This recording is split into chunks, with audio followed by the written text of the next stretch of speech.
To enter the matrix, you have to see to believe.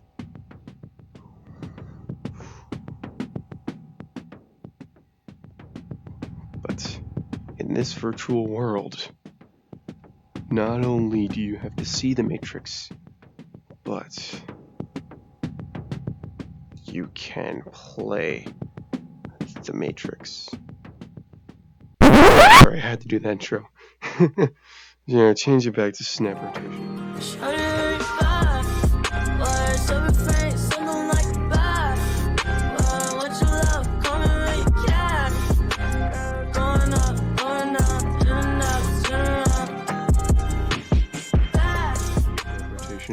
Hi everybody, this is, well, TNT Minecraft here. Haven't uploaded a video in a long time.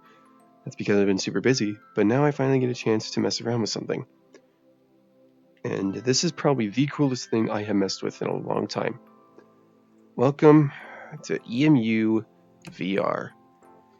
EmuVR is an emulator in virtual reality where you can play any game from any system it supports, whether it be the Wii, the GameCube, the SNES, the NES, the Genesis, the PlayStation 2, the PS1. You can even watch videos, you can even, put them on DVDs, put them in VHS tapes, whichever. As you can see, it's got some amazing console models, like for the GameCube, which you can open it, by the way.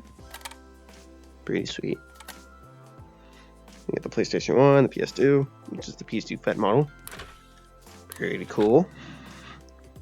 And tons of cartridges. Yeah, this is a standalone emulator. It runs on the front end to RetroArch, which runs on the back end doing the proper emulation. Now you might be asking, what are all those VHS tapes up there?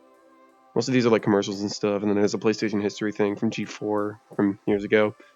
Then the Xbox reveal on MTV, a PlayStation Ambience disc where it's just 2 hours of PlayStation 2 Ambience, and MTV Cribs Jackass Edition, and then all 3 seasons of Jackass. Oh yeah. There's also these mini consoles, which no, this is not a PlayStation Classic. This is actually just not really a glitch. It may be a feature, it may be a glitch, but there's a glitch right now where you can actually make mini consoles in the thing. But also, not only that, but it can also run DOSBox, which means you can run DOS and programs in DOS. For example, one of them being, no, that's the Wii menu. One of them being Windows 95. Yep, you can run Windows 95 natively with this thing. Watch. Give it a second for it to load. Or not. That's probably because I'm recording and it's screwing up. Yeah, that's why. Well, never mind. Recordings, I need a beefier PC to record and play at the same time. Well, regardless, it does run. In fact, I have a photo of it running. It's pretty cool. So in the meantime, let's play some other games. I did get another game recently. I need to find it. So to actually put games into the world, you just go down to the menu, go down to which one you want. For example, Burnout 3 is one I just grabbed, and boom, you have the disc, and place it down. Simple as that. Now the Discord will be linked in the description because you have to join the Discord. Well, the website will be linked in the description, but from there you can join their Discord and you can get the download from there. But it's pretty cool. It's a really awesome, it's a really awesome emulator. You can do anything. You can play any game that it supports, and there's even a few Easter eggs like this. Watch. Disco mode. Yeah. I've been playing this since like January, and I've been having a lot of fun with it. In fact, all of this equates to about almost 120 megabytes. Not megabytes. All of this equates to about 120 gigabytes of space. And thankfully it's on my external hard drive, so I don't have to worry about any space problems. So yeah, a lot of the games I have are just pretty standard. Metal Gear Solid 2 Sons of Liberty, Burnout 3, Lego Star Wars 1, Soccer Mania, which is, it's a Lego game, Lego Racers 2, 4x4 Evo, All-Star Baseball 2002, Crazy Taxi, Furry Tales, which actually is PAL only. It's an European exclusive game. Half-Life 1, of course. Sims 2, Simpsons Road Rage, Super Monkey Ball Deluxe, Battlefront 2, Splashdown 2, GTA San Andreas, Enter the Matrix, GTA 3, Vice City, Jackass, God 3, Power Rangers Super Legends, Mustang, God of War 2, Hit and Run from The Simpsons, and NHL 2K3. They might be thinking, why do you have a few of these games? Some of them are just complete one-offs. Well, NHL 2K3, Simpsons Road Rage, Super Monkey Ball Deluxe on the PS2, and I believe... what's another game? Oh, Lego Star Wars 2, the original trilogy. The original trilogy and the first one, and Battlefront 2, I all played in the past on the PS2. If I could find a photo, I will put it up here. If you can see it, yes, that is me playing PlayStation 2. And now I recently got another PS2, but this time I got a Slim that my dad gave me, the one I had as a kid. Which, yes, I can confirm, I do have those games. In fact, these are rips. So anyway, I won't link to any ROM sites in the description, because that's just stupid. I'd probably get myself flagged for that. Anyway, so for NES, you can see what the games are. Yeah. Genesis, one of them has a broken label, and it's MK3. So you can do custom labels in that, as you can tell. Some of them are a little broken, but you can do custom labels in that to actually, make it look like proper. And yes, as you saw earlier with the Matrix kind of code lining thing, this is you can actually do custom backgrounds and things for ceilings and floors and walls. Apparently, you can also do different wall textures for each wall. For example, I could do this one be one texture, that one be a texture. It's pretty neat. Well, then, of course, you can go into the settings, change the time for it to properly show. Like that. Very nice. You can also add posters, so as you can see, of course, I have The Matrix. Duh, of course. Good old Keanu over here. Then I got the original poster for Empire Strikes Back, PlayStation 1, Doom, Scream from 1996, Star Wars Special Edition, PlayStation 2, and Shaun of the Dead. These are just a few posters. You can actually have about, I believe up to 20. Or maybe 23. I think I might be wrong on that. Well, anyway, so what else can you do here? Well, besides playing games, have fun with friends. Net play is a thing. You can connect to different players. I can't do it, unfortunately, because I don't have, what is it? You need to port forward, and I can't do that quite yet. So, but other than that, you can also say different rooms to show off different things. Have different setups. For example, if I load this one, I got a completely different setup here. Now, it keeps the walls and the floor and the ceiling the same, but it changes some things up. For example, this is when I first started, and I had barely any games. I had about 4 NES titles. I had about 6 all Sonic games for the Genesis. I only had 1 Master System game, 3 GameCube games, and 5 PS1 games. 6 SNES, 3 N64, 2 Dreamcast, some behind Sonic Jam, and then Sonic CD. So yeah, you can customize it amazingly. Not only the 9190s commercials. Yeah, you can even put in objects. And there's my PS1. I believe this played music, I think. Yes, which is also something you can do. Let me go back to the main room. For a sec. Yep. Okay. So yeah, I am using the mini PlayStation, or the mini console glitch, quote unquote, in order to actually, pull this off with like a mini music player. But yes, you can actually play music. I'm not going to because it's copyrighted, but still, I got a mini disc. You can put in the disc like that. It's pretty sweet. You can also have little objects around like candy bars and soda cans and all that. Skateboard, shoes. You can also change the season too, like winter here. But yeah, and there's also different types of TVs. So you can only see 2 of the TVs for now.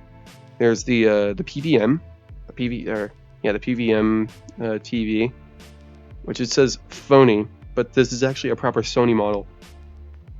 Let's see, it's under screens. Here we go. So we have 90s TVs like these, which I have 1, 2, 3, 4, 5. 5 of those. So yeah, pretty cool. You also got 80 TVs from the 80s, which look like this. Typical box TV. But you can also get tinier ones for tiny screens. PVMs and TVs from the 70s. So yeah, there's tons of customization you can do. They're currently still working, and I will actually put a link to their Patreon in the description. They're still working out the kinks of the emulator, but as of right now, it's still a lot of fun to mess with. For example, I'll put in a PlayStation 2 disc, just a random one. I'll probably put in Lego Star Wars. So the way you connect all these things up. So also the way you move around is by holding down the triggers on the controllers and moving the right stick up and down. So yeah, that's how you do that. So if you're on Oculus, which is the case is me, I'm on Oculus Rift S. That's what the control scheme is. Okay, so you just take that, you plug it into the console, open it, put the disc in, close it, turn on the TV, press power, and you're done. Just like that. It'll run. Yes! Oh, beautiful. I love that sound. Well, it's running a little slow because I'm recording at the same time, but still, it runs great. When I'm not recording, it runs perfectly fine. When I'm recording, it all depends. So it may start to lag, but that's probably why, because I just upgraded the RAM not too long ago, but then again, it might lag a crap ton. I'm kind of expecting it to. Oh no, it's fine. Not quick. And the way you get out of it is by clicking the two thumbsticks, and then you can move around again. But yeah, the game runs great. See, I'm playing Lego Star Wars. Pretty cool. The controls are a little finicky. What I do suggest is actually getting a proper, there we go. Yeah, so what I do suggest is getting like a proper controller to play this with. It does get a little awkward using, well, Oculus controllers, but still. And the way you turn the game off, of course, is by pressing power. You take the disc, taking it out, putting it back up here, and then there you go. That's it. That's all you need to do. Now, if I want to show a proper game being worked on, we get the good old PlayStation. Now, one thing you do need is definitely you need the BIOS, the BIOSes for each of the systems that require it. The IPL BIOS for the GameCube is optional. You don't need it, but if you want to access the menu or load into or have that intro play, you can, but it's optional. It's not required. However, it is required for the PlayStation 2 and PS1. It is definitely required for those. And also for the PSP, if you want to actually have text show up. It's not required for any of these, thankfully. It's not technically it's not required for DOS, not for this. If you want to use the Wii menu, you can, but it's a little glitchy. Neo Geo, the one cartridge I had, doesn't work. Yes, NES doesn't need it. So other than that, the only consoles I know that needs it is the PS1 and 2, and it's optional for the GameCube. But anyway, so let's say I want to play, let's say I want to play Gran Turismo 2, which is a good game. I actually have it because I actually have a PlayStation 1. So let's say I want to play that. Watch this.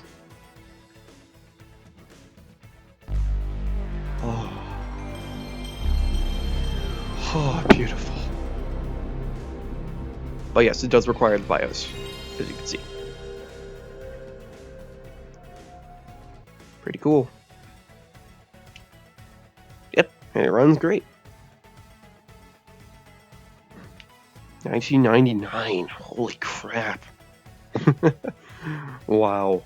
I am way too young to remember this, because I was born 2002, so I grew up in the PlayStation 2 era. But the PlayStation 1 era still is kind of with me, because you can play PS1 games, well, on PlayStation 2.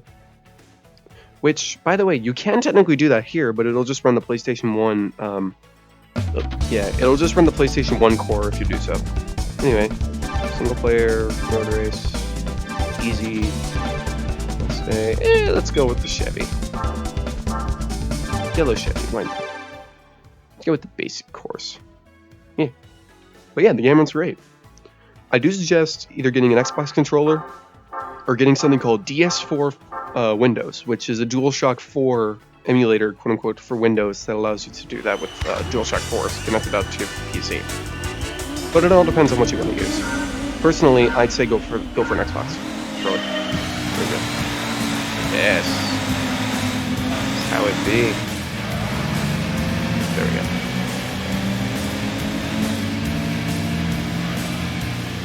Yeah, it's easy as that. See?